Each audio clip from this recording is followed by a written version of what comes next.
Welcome to Real Clear Politics on Sirius XM for Wednesday, November 12th. I'm Andrew Walworth, and joining me are RCP President and co-founder Tom Bevan and Washington Bureau Chief Carl Cannon. Gentlemen, the longest partial government closure in history is winding down, but the fight over who wins and who loses from it has just begun.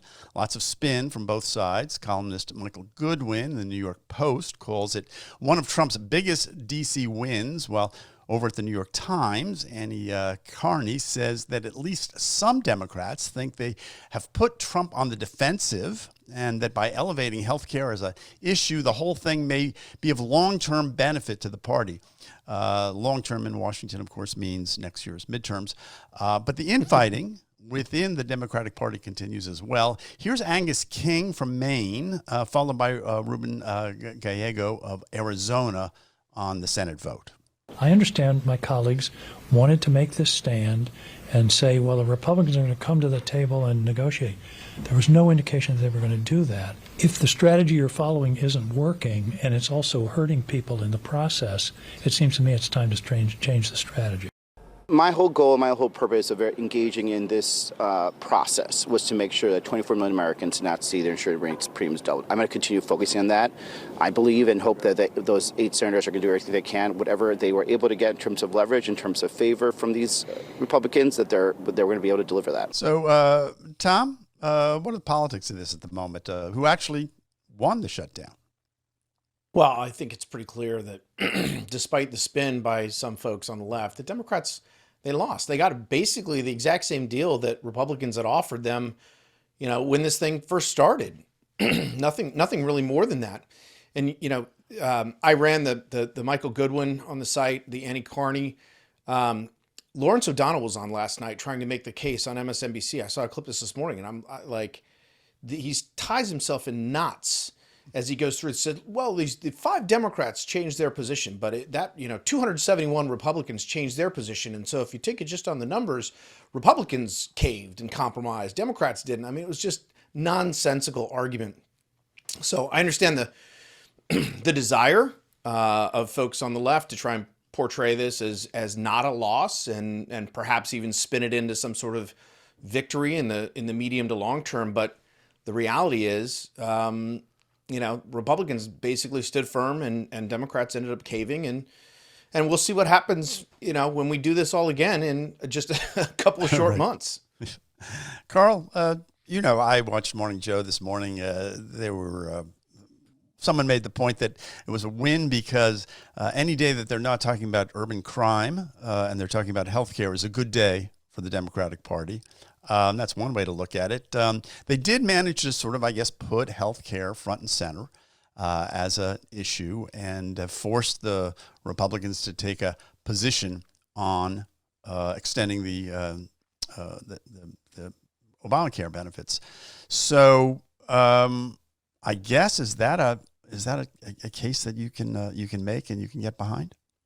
Look, here's who lost. Nobody won. Here's who lost. The taxpayers, they lost. The United States democracy lost. The reputation of the United States of America, it lost. This is a disgrace. And we shouldn't beat around the bush here. These subsidies. Oh, first of all, Obamacare wasn't supposed to triple your premiums. The President of the United States looked us right in the eye and told us that would not happen. They were going to, the Affordable Care Act, it's called the Affordable Care Act. It's not called the Unaffordable Care Act. So that's one. Well, then they loaded up the program. You have to have all of these things. You can't have just a simple, boilerplate health insurance. So it got more expensive. Then during COVID, the Democrats voted, every one of them, to give these subsidies. They were supposed to be temporary. All the Democrats agreed they would be temporary and voted on that. But then they didn't. Then they lost the election, and the Republicans, I guess they all along intended to make them permanent. I don't know. But then the Republicans took over Congress. And again, Barack Obama assured me that elections have consequences. He told the American people that. He told John Boehner that. I mentioned this yesterday. He told Eric Cantor this. You can't get everything you want. You lost. We won. Well, that happened. Now the Republicans have the House, the Senate, and the White House, but they still want these subsidies. So, as a tactical matter, it's a little cynical, Andy. We're not talking about crime, the other issue we demagogued on. We're talking about this, and the polls show we're doing a little better on this than crime, so we won. They're supposed to govern. They're supposed to care about the American people. They're supposed to care about the budget and the future. And this irresponsible spending that both parties do, and they pretend they don't even mention it. All of this, every penny of this money that they want to spend is borrowed money. They don't have any way to pay for it, and nobody even talks about that anymore. So and to think we're going to do this all again in January. I mean, it makes me want to go cover sports. But unfortunately, we're Real Clear Politics. So I guess we can change our name. Real Clear Sports. Well, Tom, we may have to move off the Megyn Kelly channel if we do that, though. But well, that's true. Well, so that's my rant of the day, Andy. Tom rants about the media. I'm going to rant. My rant is wider. Carl's a good government. Yeah, Carl's goo through and through. He likes to see the government do things and what it's supposed function. To do. Yeah, right. But meanwhile, look, the Democrats are, trying to basically have it both ways. I mean, I thought Angus King, what he said was completely reasonable. Look, if you go in there with a strategy and it's not working, you might want to consider changing your strategy. Meanwhile, there's just all this anger on the left that these folks, decided to take this vote. And I think that's only going to embolden. We also ran a piece. We talked about this yesterday. Chuck Schumer, he's done. He's gone. He's a dead man walking, I think, politically. And it's only going to encourage the Democrats the next time around, which, again, is just in a few short weeks, to be even more, angry and recalcitrant about all of this stuff. Yeah. I asked this yesterday, though, Andy, Tom. I'm curious because I don't know the answer.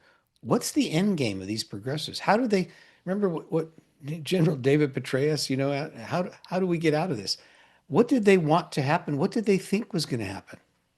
Well, the only theory I have is, we've talked about this before too, is that they actually wanted the filibuster. To vote on the filibuster, and that they would then be in better position down the road. I mean, that at least, that seems very cynical, but it also seems to make some sense. But Tom, the action now moves to the House. They're back in session. I guess there's really no drama there in terms of the vote, though. They're going to vote this evening, and it looks like it's going to pass pretty easily. Yeah. No, it shouldn't be an issue, and it should get to Trump's desk pretty easily by 1 or 2 votes. Yeah. Well, that's all. But nevertheless, I mean, look, the drama, if you will, in the House is now back on the Epstein files, because this is going to sort of clear the way. Right. Grijalva is going to be sworn in, and this is going to clear the way. House Democrats released these emails this morning. Right. Between Jeffrey Epstein and Ghislaine Maxwell. It's basically say, well, Trump knew about this, and although they do say, and this didn't get reported in anything that I saw, at the end it says, one of the emails, Epstein says, Trump is asking, he wants it to stop. He's asking Ghislaine Maxwell to make it stop. And I guess Epstein says that Trump was with one of the people who was a victim, was in the room with her for a few hours, but there's no evidence that Donald Trump actually did anything with any of these underage women. Yeah. Well, I want to talk about that more in the next segment, because that is kind of a news of the day. But, back to this, the budget. John Thune, Carl, made a side deal that guarantees a vote on legislation extending Obamacare. That was one of the things he did to make this happen. Mike Johnson hasn't made the same promise. So again, did the Democrats get what they wanted? Because it doesn't look like they're going to get any. They got no guarantees. All they got to get was a guarantee from one side of Congress that they would actually be able to take a vote, which they're likely to lose. Well, maybe they'll lose it, but we don't know what they're going to be voting on, Andy. So there's a reason you have a few of these rural state Republicans. John Thune is one of them. Josh Hawley's another, who were a little uncomfortable with some of the Medicaid cuts. Now that's slightly different than the Obamacare subsidies. It's related, but it's a different subset of that healthcare spending issue. maybe they were looking for a way, to put some money back into the system, to restore some of the money, maybe the money, won't go to the exchanges or the insurance companies. The president floated just giving it to people themselves. I don't know what that vote's going to look like. The Democrats said they're going to write that, but I don't quite know what that means, because they could vote. Do you want me to end the suspense for you, Carl? Yes. I know what that vote's going to look like. What I'm saying? I got a bottle of red wine. I know what that vote is going to look like. What I'm saying is that if the government shut down, it's hard to negotiate. The Democrats seemed to think it was easier to negotiate, and they should know from past experience that's a hard thing to do. But when you're talking about new legislation, going back to the budget bill passed last year, this is a new budget process. I think there may be some concessions Republicans want to make that you could get a majority in the Senate. The House, who knows? Yeah, well, I don't even think the House is going to take it up, Tom. So it's kind of a moot point in the House. How does Mike Johnson come out in all this, Tom? I mean, he held. He's kind of amazing in that he has what has got to be one of the most difficult jobs, if not the most difficult job, in Washington. And every time he seems to sort of get almost boxed in, and then he escapes. And here again, he's held his caucus together, and he and the president sort of, their strategy at the end of the day sort of won out. Yeah, he's very underrated as a political leader, I think. I guess we're learning. When he came in, he seemed sort of like a almost accidental speaker. Nobody had even really heard of him. He was, sort of a backbencher almost from Louisiana, and he got elevated to this incredibly, to your point, I mean, people thought he wasn't really long for the job because nobody was long for that job. It was almost impossible, and yet here he is. And now, obviously, and we had him on the show last week, and the elections didn't go the way Republicans wanted, and he sort of waved that away, and it's all going to be fine, and he's confident and all that. But he has done an amazing job of keeping his caucus united with the slimmest of majorities, and members within that caucus who disagree on a lot of this stuff. I mean, it's not a real homogeneous group in terms of their political philosophies always, but he's managed to do it, and I think he deserves a lot of credit for that, whether you like him or don't like him. Nancy Pelosi was the same way. I mean, we talked about her. She was excellent at managing her. At the end of the second time around was a very slim majority as well, and she did an amazing job with that. And Mike Johnson's proving just as skilled. Yeah, Carl? If you think about that, Andy, you've got the last two Republican speakers, John Boehner and Paul Ryan, left Congress, left Washington. They not only didn't want the job, it soured them on politics itself. And then you had, and we thought, and then Kevin McCarthy was booted out by a tiny minority of Republicans who allied themselves with Nancy Pelosi and the Democrats. Yeah, and he's not bitter about that at all. So he has every right to be bitter about it. Yeah. And then out of this process comes this guy that, as Tom said, he was obscure. The betting was that it would be Steve Scalise, who's also from Louisiana, who is senior to Mike Johnson in every way that we thought counted in Republican politics, and who was grievously wounded by this left-wing nut who opened fire with his rifle on the Republican baseball team while they were practicing, but Scalise couldn't do it, and Johnson was the compromise choice, and I think he's been better than anyone imagined he could be. Yeah. All right. Well, guys, we're going to take a quick break. You're listening to Real Clear Politics on Sirius XM. I'm Andrew Waldworth. I'm here with Tom Bevin and Carl Cannon, and we'll be back with more right after these words. Tom, today at 4 p.m., Speaker Mike Johnson, who we were just talking about, he's going to swear in the newest member of Congress. She's Democrat from Arizona, Adelita Grijalva. She won this special election in September. She's taking over her father's seat. And Tom, this is, most notable because, as you mentioned before, she's supposed to be the key vote needed to move forward with this discharge petition that would also move forward a bill that calls for the release of the Epstein documents to the House. So what do you make of that? And what do you make of these new emails, which we've just seen from the House Democrats as well, between Epstein and I guess against Maxwell and some other ones, I guess. Well, and Michael Wolff too. Yeah. Yeah. Well, I did kind of jump the gun on this story. I apologize. That's okay. It's live radio. It's fine. Yeah. The emails, the Democrats released these and they were bouncing around online before we got on air, and everyone was like, "Oh, wow, big bombshell." I mean, the Democrats want to make this out to be some sort of, silver bullet against Donald Trump. I didn't see him that way. I mean, again, as I mentioned, there's no indication that he ever did anything with anyone who was underage. And part of one of the emails, he talks about Epstein says that he asked Ghislaine Maxwell to stop doing what she was doing in terms of with the women. So. We'll see. We'll see how this. It certainly is.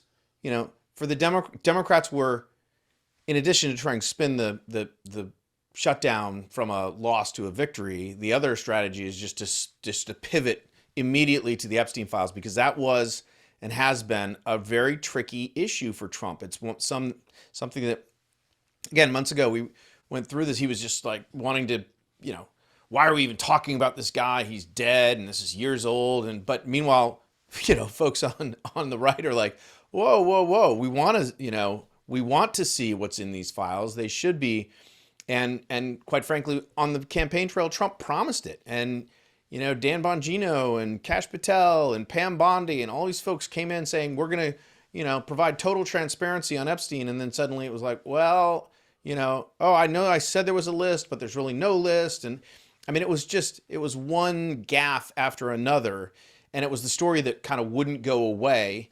It finally subsided, but now it's back, and the Democrats are more than happy to play it up and play it to the hilt. Carl, is this good politics? I suppose so, in our cesspool environment. You got angry Carl today. Salty Carl. I like it.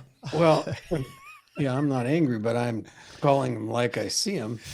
Just by the way, in the next segment, we're going to talk about civility and politics with Fred Ryan. So you better get it out. I'll get it all out now before we have Fred on, because I get along with Fred's a good guy. These heavily redacted, snippets of conversations, which they think impugns Donald Trump. There may be something there, but you wouldn't know it from these emails. It just, they raise more questions than they answer. But, you have to think a fair-minded person would recall that the Democrats also spread, dirt about Donald Trump and Russian prostitutes. There turned out to be nothing there. He had conspired with Vladimir Putin to help to hurt Hillary Clinton. There was no showing of that when they did a special counsel into that and looked, for a year and a half, couldn't find it. They impeached him for supposedly threatening the president of Ukraine, Zelensky, to, he has to dig dirt on Hunter Biden. Turns out there's a lot of material there on Hunter Biden and Joe Biden in Ukraine. And so, they've impugned his integrity in every way, shape, and form for 10 years. Maybe this is something, but I'm jaded, I know. now. Well, And also, I still believe in things like innocent until proven guilty, follow the facts. Fair enough. There's a follow the facts. Yes. There's a victim. The word victim is in parentheses. Spent an hour, hours at my house with Trump or Trump's house. Well, but we don't know who says she's a victim. Who is it? Is she an underage woman or just some other person? Are you saying you're not willing to take the Democrats' word on this stuff, Carl? So here just for our listeners and viewers, this is what is in the redacted email. This was from to Maxwell from Epstein. This was April 2nd, 2011. He said, quote, "I want you to realize that the dog that hasn't barked is Trump." And then redacted, victim, some name, spent hours at my house with him. He has never once been mentioned. Carl, I'll just curious, because you seem singularly incurious about this story. Every time we bring it up, you're like, well, but don't we have a right to know? And isn't this an important story? And the president or whoever else was involved in this horrendous scandal, we should know their names and we should know as much about it as certainly at least as much as the government knows. Well, raw investigative files that impugn, that make people, that accuse people of the most heinous crimes with no chance to really defend themselves. Yeah, that's not my stock in trade. I won't. It was a scandal, and what I saw in these emails was what we've suspected, is that Jeffrey Epstein, did he pronounce it Epstein or Epstein? Epstein. Okay, that he used leverage on people, that he blackmailed people, and that there's this tone in these emails that this is just what they do. And besides misusing A. Conan Doyle's metaphor about the dog who didn't bark, that's not what almost means the opposite of that. What he's saying there is, here's a card I held onto that I haven't played yet that I could play. That's what he's saying. Then he's either murdered or commits suicide in prison. My guess is he committed suicide, but who knows? So we don't know what he was. We don't know what he knows. Tomato. He really, Tom. Do you share Carl's sort of cavalier attitude about this story? Did I sound? I did nothing. I expressed was cavalier. I think to have a person running around with underage women blackmailing politicians is a scandal. What I'm cavalier about is this newfound obsession of the Democratic Party about it, because when they were in power, when they were running the Justice Department, when their president was there, they had very little interest in it. I'm cavalier about it being used once again to undermine a duly elected president of the United States. I did not vote for Donald Trump, but I think this way the Democratic Party for 10 years has gone about approaching this man is not how politics can function. All right. Well, just to be for the record, it is not just Democrats who are interested in this story. There were plenty of Republicans who were interested in this story up until MAGA decided it wasn't of interest to them. So but Carl makes a very good point, which is Democrats are this is hypocrisy, this is cynicism, this is grandstanding. They suddenly, and we saw this before, and now we're going to see it again. This is suddenly the most important issue, and we have to get to the bottom of it. They spent 4 years in power and never mentioned the story. They were not interested in this at all, but once it can be used as a weapon against Donald Trump, suddenly it becomes, their favorite issue. I agree with you, Andy, that some Republicans are interested in this as well, and I generally agree that my default position on all of this stuff, not just Epstein, but everything, is more transparency, always, more sunlight. Now, experts have said, well, the reason that this hasn't been as transparent as possible is because of court orders, because of these judges, because of protecting the rights of the victims, and also, to Carl's point, shielding some of these folks whose names may be in these files, but really had nothing to do with that, and them getting, slimed and via association. So, but generally speaking, I think people are interested in it. Yes, there should be as much transparency as humanly possible. And I think everybody kind of knows already. Obviously, Donald Trump knew Jeffrey Epstein. They were friends. That's well established. His name is in these files, I'm sure. But beyond that, there's no evidence that he, was in any way complicit in what happened. And so that's kind of, to me, that's the end of it. Yeah. All right. Well, guys, I want to talk about another story. This is interesting to me, at least. John F. Kennedy's grandson, Jack Schlossberg, he announced in a video post that he is running for Congress. This is in the 12th District of New York. It's in Manhattan, and it's Jerry Nadler's seat, who retired because he said it was time to hand over the reins to younger Democrats. So here's a little bit of Schlossberg's video announcing his candidacy. My name is Jack Schlossberg, and I'm running for Congress to represent my home, New York's 12th Congressional District, where I was born and raised, where I took the bus to school every single day, from one side of the district to the other. This is the best part of the greatest city on earth. We have the best hospitals and schools, restaurants and museums, the financial and media capital of the world, This district should have a representative who can harness the creativity, energy, and drive of this district and translate that into political power in Washington. So, Carl, he's a man of the people. He took the bus to his private school. He attended collegiate school. The tuition there is $54,000 a year, just if people are wondering. But what do you make of this? And a little contrast from Jerry Nadler, at least sartorially and physically. And in every other way. Yeah. Well, when I saw that, I was touched because it reminded me of John F. Kennedy Jr., who I knew, who lived in New York. It's Jack Schlossberg's cousin. And he kind of looks like him a little. Yeah. And I thought very handsome. And I thought John Jr. was going to run for the Senate. And I don't know that Hillary Clinton would have ever even challenged him. And he was killed. He died in a plane crash. It was just a very sad day. And I knew him because he was the publisher of George magazine, and I wrote a column on the presidency for George, and I'd worked with him a little bit. And he was just a lovely person, and I was just stricken when he died. I think it's like for another generation of Americans, it's like when Quint Roosevelt died. People thought Teddy's son was going to be president one day, killed in the war. And so I thought, I'm not a big person about dynasties. That's a little problematic.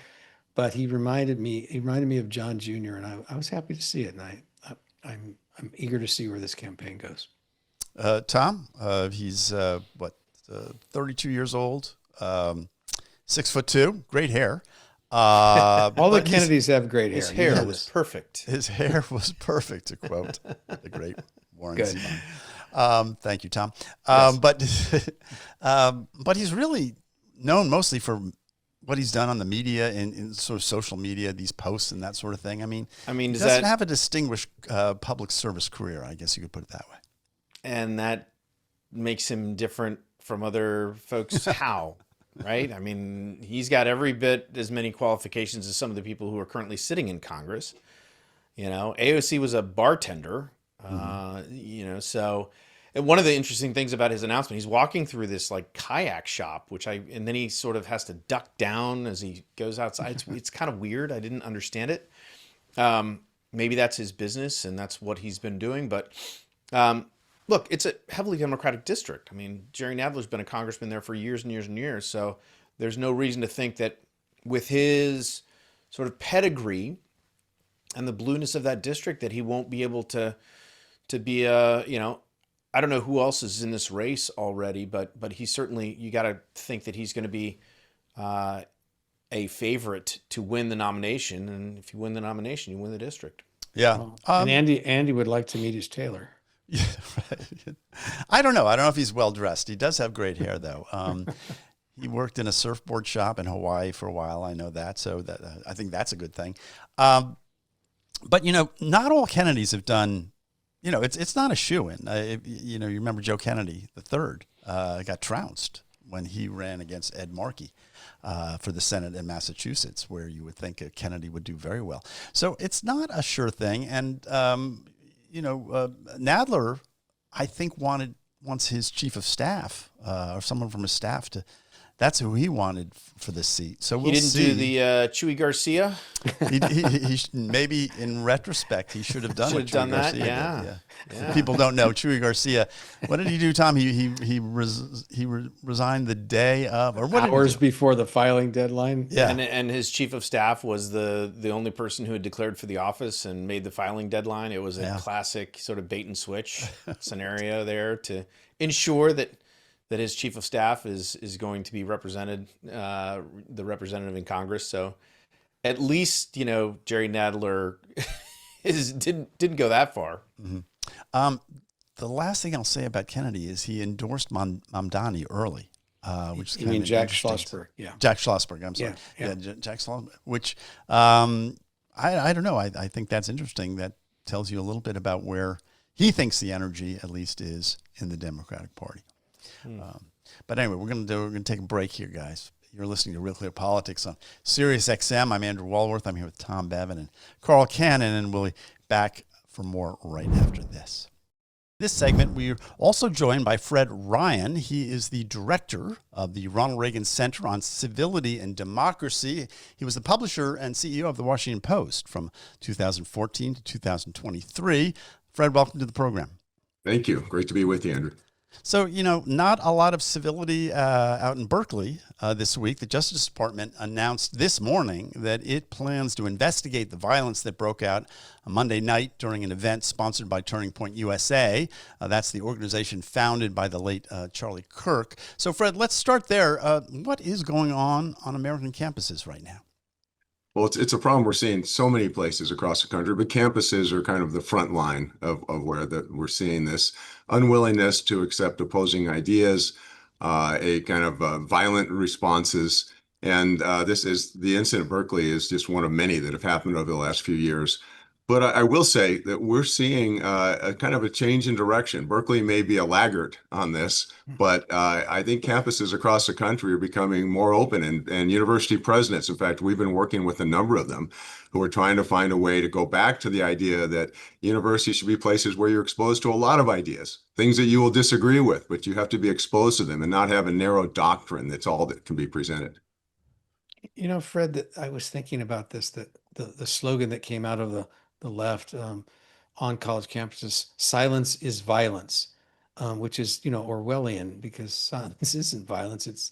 But once you've said that if somebody doesn't agree with you, they're committing violence against you, it's sort of the corollary flows from that is then I can commit violence against them. I mean, don't we have to, the college presidents, I know what you're talking about, and they're trying to stand up to this, but is part of the problem the faculties and what we've been teaching young people in this country, that there's only one way to look at something, and that if you don't look at it my way, you're evil and maybe even violent. And so is this the root of the problem, and how do we get into that? It's certainly part of it. We've evolved on college campuses, but more broadly, I think, more broadly in our politics, to this idea that if somebody has a bad idea, at least an idea you think is bad, they're a bad person.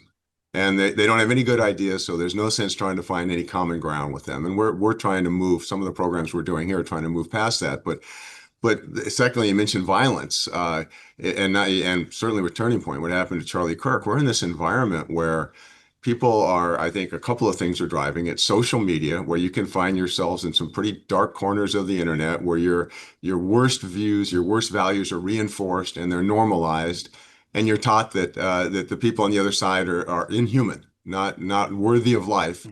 And then you add that, frankly, with just kind of this environment with the video games, where people are sitting down and hours on end killing different targets. So you have this idea that you can destroy things that you disagree with, and that people on the other side are not human. And it's leading to the worst cases of violence, like we saw with Charlie Kirk, but others like you described at Berkeley.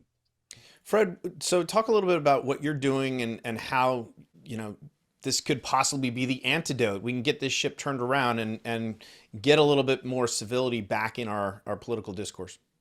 Well, Tom, our view is that this polarization, this lack of civility, is beginning to pose an existential threat to the health of our democracy. And if you go back, our founding fathers anticipated and feared this. They wrote at the time, and I'm sure George Washington's farewell address, where he talked about factions and how people seeking revenge on other groups could be the downfall of our democracy. And we're seeing a lot of that. So to answer your question, what we're doing is we're working in a number of different areas. One, we've launched these things called Common Ground Forums, where we bring together people from opposite views, either governors from different political parties, senators from different parties, athletes from different sports teams, media people from the left and the right, to put out where they disagree. Let's get all that out on the table, but then come back in the spirit of what we saw going back all the way back to the Reagan era, the Tip O'Neill, Ronald Reagan relationship, where they disagreed on so many things, but they still worked hard to find common ground. So we're doing these common ground forums.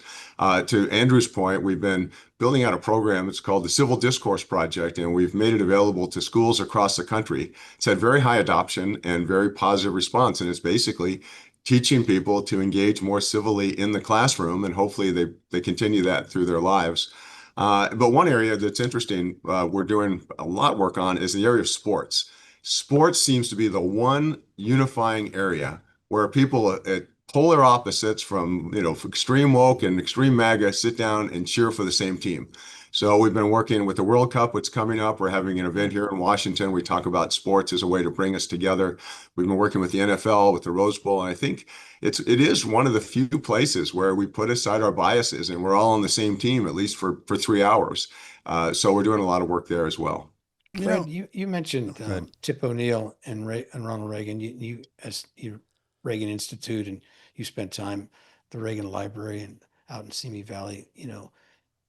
I was on that trip when President Reagan went up to Boston, and Tip O'Neill, he went to this bar, and it was, and some of it was it was an extended photo op, but those two guys really did talk. And and Tip would call. We're gonna have Chris Matthews on the show tomorrow, and he'll be talking more about this. But and they had their jocular Irish American thing. Is it after 5 o'clock? Is it after 6 o'clock? Right. Which meant, as you know, Fred, because then we're not talking politics now. We're just talking as people. But we don't have that anymore in Washington D.C. And Nancy Pelosi and Donald Trump don't have any kind of off-camera relationship. She tore up his State of the Union address on national television. He's called her and every other Democrat I can think of these vile names. And I guess what I'm asking you, despite all this great work you're doing, to paraphrase Hillary Clinton, who said it takes a village.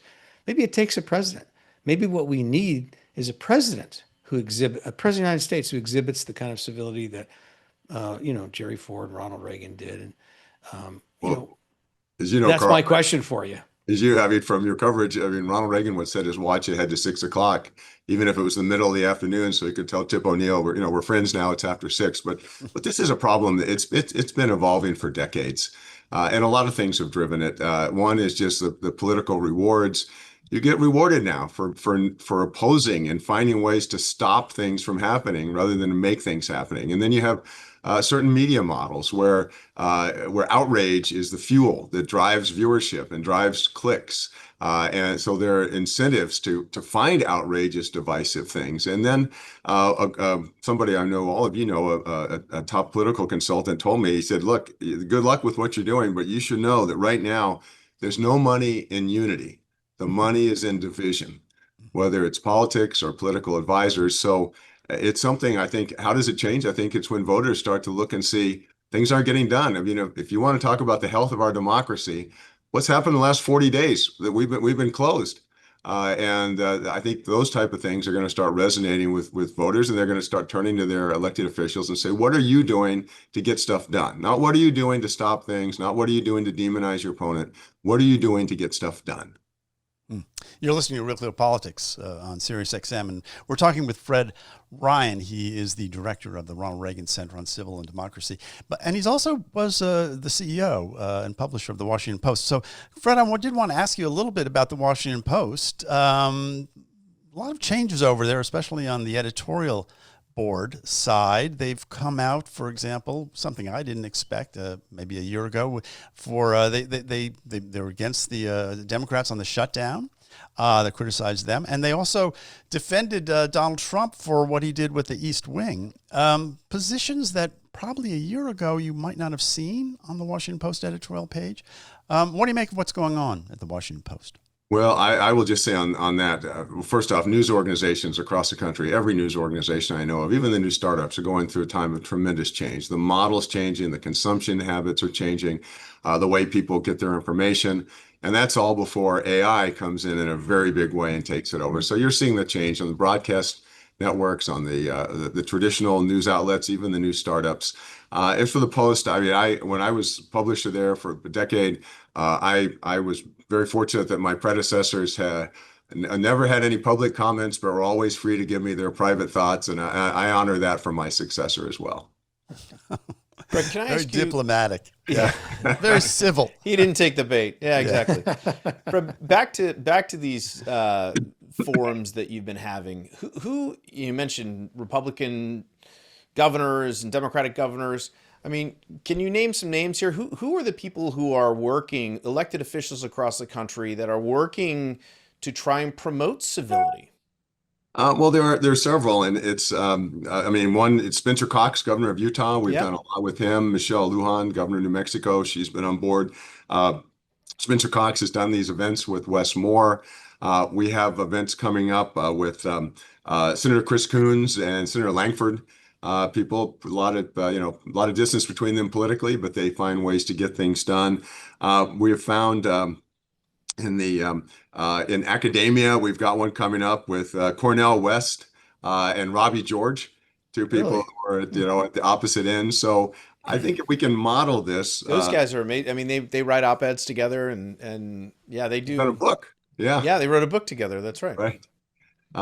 So there are people. I think it's right now though it's if the model has changed in politics and Congress, for example. For so many years, you could be successful and well known if you were a subject matter expert, or if you were a great parliamentarian and you could move things through Congress, or if you were a great fundraiser. Today, for so many, not all certainly, but for so many, it's what can you do that's outrageous? How can you get a lift in social media?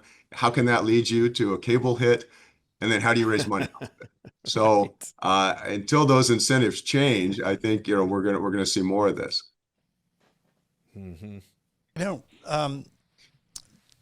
getting back to campuses, I mean, this didn't happen overnight. This has been a long-term project on the left to change the culture of campuses.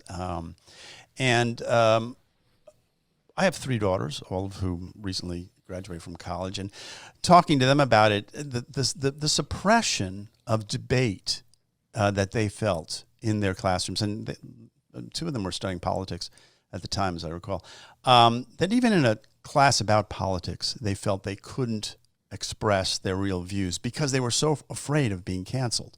And there was two aspects of that, or three aspects. One was their fellow students.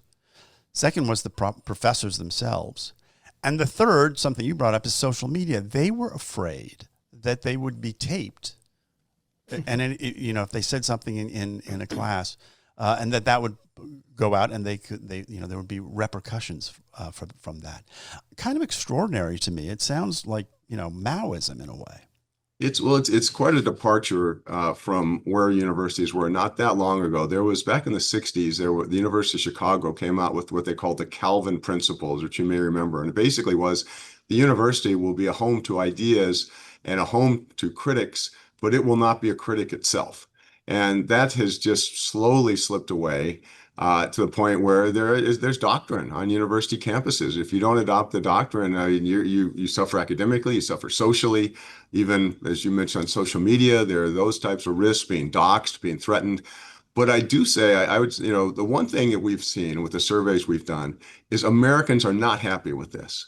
Something like 80% of Americans want their elected official to find a way to get things done with the people in the opposing party. And the numbers for universities right now, when people are questioning whether to even send, like your three daughters, I have a daughter still in school, you ask, why are you even doing this? What's the gain? And if it's pure indoctrination and there's not some career lift right now with trade schools and other things coming back, universities are having to make some, I think they're feeling some social pressure, parental pressure to do this, but they're also feeling economic pressure. And people are saying, I'm not going to send my kids to school and have them shaped in a very narrow belief that's so much at odds with what the family's belief or society's belief is. So I do think that's changing. I think that the boards of universities are not tolerating it. University presidents are not tolerating it. Now, getting tenured faculty to move along is no easy thing, but I think there are efforts underway. Fred, I wanted to ask you about something about the presidency, because I covered the White House for all those years, and you work at the Reagan Institute. Is there anybody out there who could unify the country? That look, the Democrats didn't like Reagan. Those were tough elections. Rhetorically, they look like child's play now compared now. Right. But he got 58.5% of the vote. He won 49 states. I was talking to Dave Brady last week, the Stanford political scientist at Hoover, who writes that we're in this era of very close elections, and Congress is always one or two votes away or 10 votes from going to the other party. So everything is intense. But what we lose in that hyper competition is a president who he comes in or she comes in, and we say, okay, that's the country voted overwhelmingly. Now let's see, maybe this is the direction we want to be in, a mandate election, a real mandate. Is there anybody out there that you can think of in politics or American public life, civic life, Hollywood, anywhere, academia, who could unite the country this way, who could come in and say, and would have a honeymoon? By the way, Carl. Yes, sir. That was Barack Obama. His election, I mean, he won by an overwhelming margin. He won Republican independents, won a decent amount of Republicans. He had a honeymoon, and he squandered it. Yeah, just to Tom's point, if you look back historically at some of the elections, the person who ends up winning is a name that's not even on the top 10 list this far out. So hopefully there is someone out there. But I think there's a little bit of differentiation between the presidential race and the House and the Senate races. The House has been, and this is in the news this real time, this moment, gerrymandering has dramatically changed the House. So if you look back, some of the research we did, in 1999, 44% of Americans lived in swing districts. Today, it's only 9%. So the gerrymandering— It's about to get worse, Fred. That's because right. of Texas and California. And you look at on the Senate side, just so that you had at that same time, there were 17 states that had bipartisan Senate delegations, the Democrat and Republican senator. Now there's only two, Wow. Wisconsin and Pennsylvania. So, I mean, I think for And this that's not House, a product of gerrymandering. right? It just kind of where we've come, where we've shifted, where we've moved. So in those races, my thought is those are going to be tight just because of how the districts are done. But the presidential race is a place where someone can come in, and if they can capture the spirit and the imagination of Americans, and they can talk about bringing us back together, I think there is an opportunity. All of our research is showing people want that. They're exhausted. They're divided in so many ways. We talk about they see on campuses, what they see with their neighbors, social media, cable channels. They're saying we got to get back together as a country. And there are a lot of us hope that next year, the A250 might be an opportunity for Americans to kind of come back, fall in love with their country again, and look back at some of the values that makes America the great country that it is. Yeah. Well, Fred, having listened to you, there's two aspects of this, I think. One is common ground, coming together, finding those things that we agree on. And I think that that's important. I just hope that we don't lose track of the fact that the other part of this initiative should be to disagree better and be more tolerant of other people's point of views and not be afraid to put your own ideas out there. And when someone pushes back against them, not to take it personally on either side and to sort of, like I say, just disagree better. Yeah. Well, one thing we're doing, I didn't mention, but we're putting together what's called the Civility Handbook, and we're distributed for free across the country, and it's like the little model, like those little pocket constitutions that we've had, and it has exactly those points, Andrew, about how do you avoid going down this rat hole where you disagree with someone on something and then you're enemies for life. But how do you say you put it aside, you compartmentalize it. We disagree on this, we may never agree, but let's find the things we can do. And that's what's been impressive when you get these elected officials together, like Spencer Cox and others, because they'll say, we disagree on a lot of things. We may never change each other's mind, but let's find the ones we agree on. If we can get a little more of that going on at Capitol Hill, I think we'd all be happier for it. Great. Well, thank you. We've been talking to Fred, and you're listening to Real Clear Politics. If you're listening on the podcast apps or watching on YouTube, be sure to subscribe, send us a comment. I do read them. Stick around. Megyn Kelly's coming up next. Thanks for listening.